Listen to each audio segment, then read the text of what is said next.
Hello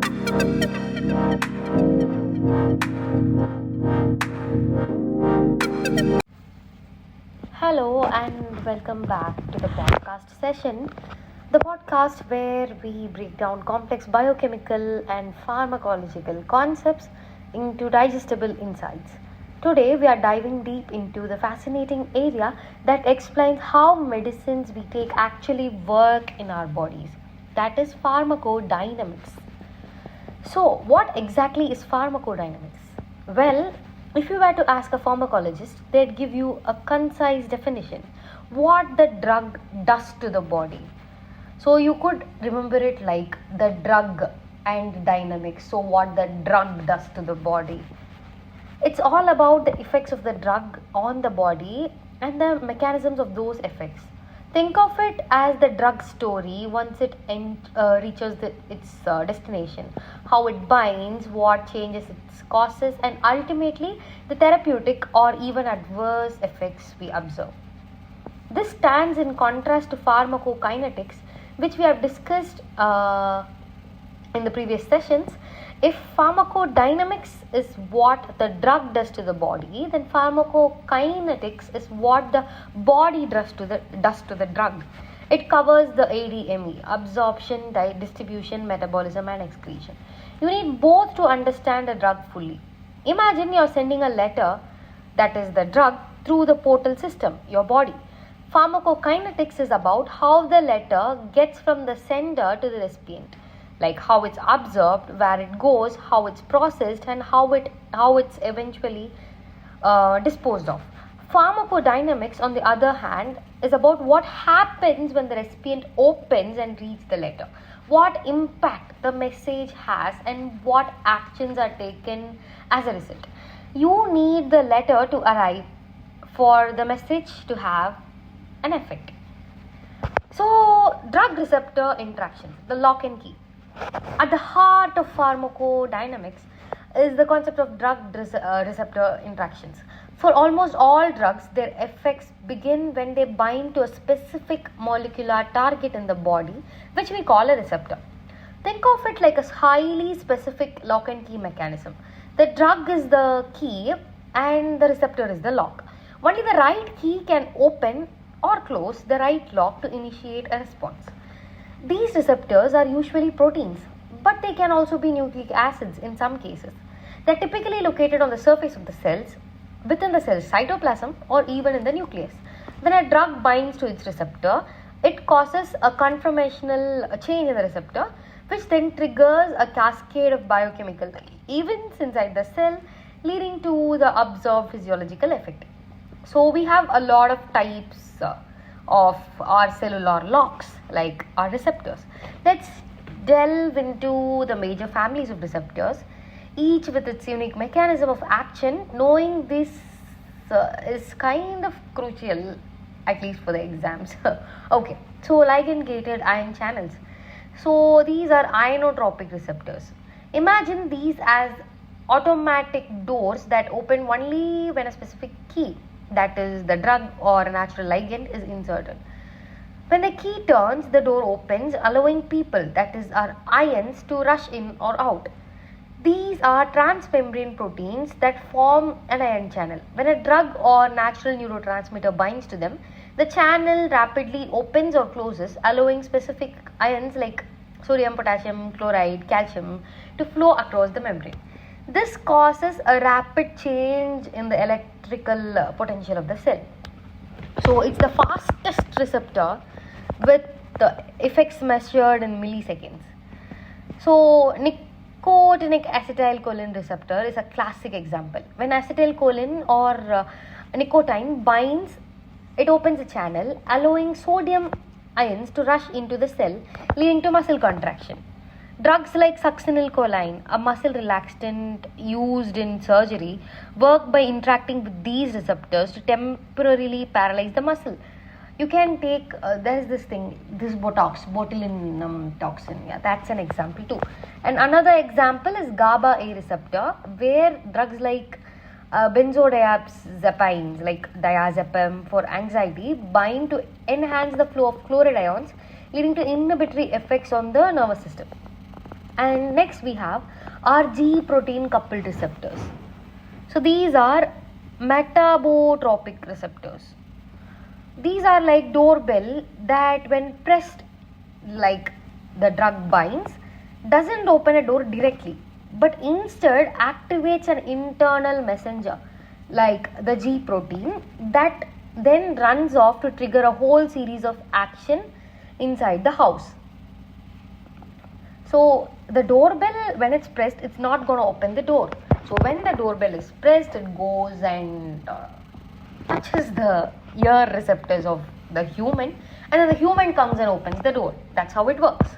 These are the largest and most diverse family of receptors, spanning the cell membrane 7 times. When a drug binds to extracellular part of GPCR, it activates an associated G protein on the intracellular side. This G protein then dissociates and activates or inhibits other enzymes or ion channels within the cell, leading to the cascade of secondary messengers like CAMP, IP3, calcium, etc. So it's slower than the ion channels. Typically, it takes seconds to minutes. The best example, a vast number of drugs target GPCRS. For instance, beta blockers like metoprolol for hypertension work by blocking beta adrenergic receptors in the heart, reducing the heart rate and blood pressure. Antihistamines like loratadine for allergies target histamine H1 receptors. These are also GPCRs, blocking their activation and reducing allergic symptoms. So it's a very high yield area of drug action, and for this you could refer the notes section. I have mentioned a lot of shit there too. Okay, so enzyme linked receptors. So receptor tyrosine kinase. Imagine a self-assembling robot. When a specific component, the drug or the ligand is attached, the robot activates its internal construction tools, that is the enzymatic activities, to build or modify other structures inside. So these receptors are transmembrane proteins with an extracellular ligand binding domain and an intracellular enzymatic domain. This intracellular domain is often known as tyrosine kinase. When a drug or growth factor binds, it causes 2 receptor molecules to come together, that is to dimerize, and activate their enzymatic activity. This then phosphorylates the specific tyrosine residues on other proteins, triggering signaling pathways involved in cell growth, differentiation and metabolism. So it takes minutes to hours, so it's not like fastest way. And many growth factors like insulin work through enzyme linked receptors. For say tyrosine kinase inhibitors like imatinib for chronic myeloid leukemia are a crucial class of anti-cancer drugs. They block the overactive tyrosine kinase activity often found in the cancer cells, that is the growth factors releasing cells, thereby inhibiting their uncontrolled growth. And then we have nuclear receptors. These are like secret agent who lives inside the cell. When they receive a special coded message, that is the drug, they can pass through the walls. They travel directly to the control room, that is the nucleus, to activate or deactivate specific blueprints. Like the raw agents maybe. Unlike other receptors, these are located inside the cell, either in the cytoplasm or the nucleus. The drugs that target them are typically lipid soluble. Of course, they have to get into the membrane, get through the membrane, and can easily pass through the cell membrane. Yeah. Once the drug binds, the receptor drug complex moves to the nucleus and directly binds to the specific DNA sequence, acting as a transcription factor to regulate the gene expression. That is, it turns off or turns on a specific gene.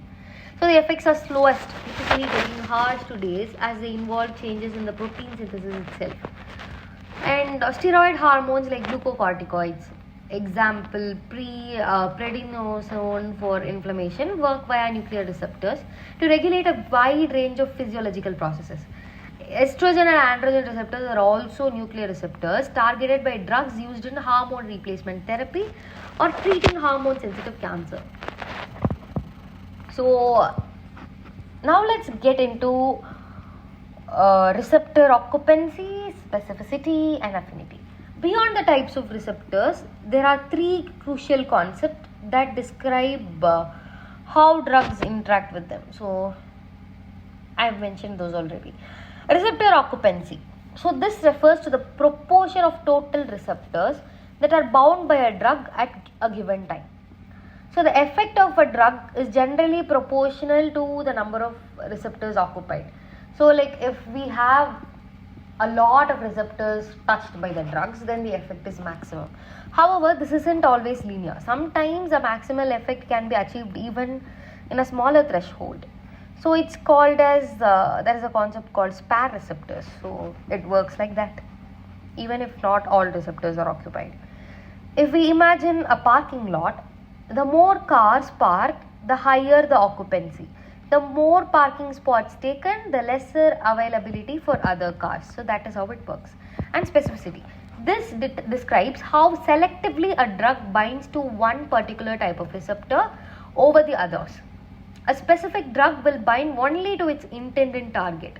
High specificity is desirable because it means fewer off-target effects, which reduces the side effects.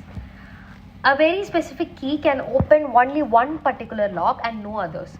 A less specific key might open several similar locks, leading to unintended consequences like our side effects. A highly specific antihistamine might only block histamine receptors in the periphery, reducing allergy symptoms without causing drowsiness. So, and then next we have affinity. This is the strength of attraction or the tightness of the bonding between the drug and the receptor. A drug with high affinity binds strongly and stays longer. Affinity is often described by dissociation constant, where lower dissociation constant indicates higher affinity. This is how well the key fits into the lock, basically. A high affinity key fits snugly and it's hard to remove. A low affinity key fits loosely and can easily fall out. High affinity means a drug can produce its effect at lower concentration. For say, some potent pain modifications have a very high affinity for opioid receptors, meaning only tiny doses are needed. So that's basically about this, like a general overview. Understanding these fundamental principles is not just academic.